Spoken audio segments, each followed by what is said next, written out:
Bonjour! Cette semaine, tu retrouves le même devoir que celui de la semaine dernière, à l'exception que ce sont des verbes, des mots du bloc 13.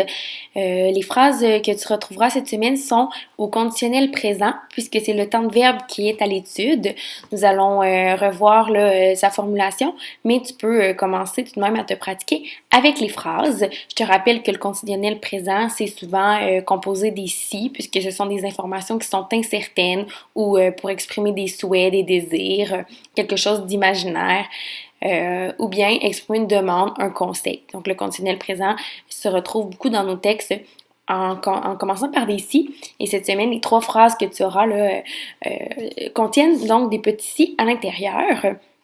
Je veux aussi te rappeler que c'est important de vérifier la note de passage à la toute fin si tu veux t'assurer que ton devoir est considéré comme étant fait. Donc, juste avant de terminer de le remettre, tu vas voir la note de passage apparaître, valide-la, vérifie-la pour t'assurer que tout est en bonne et due forme.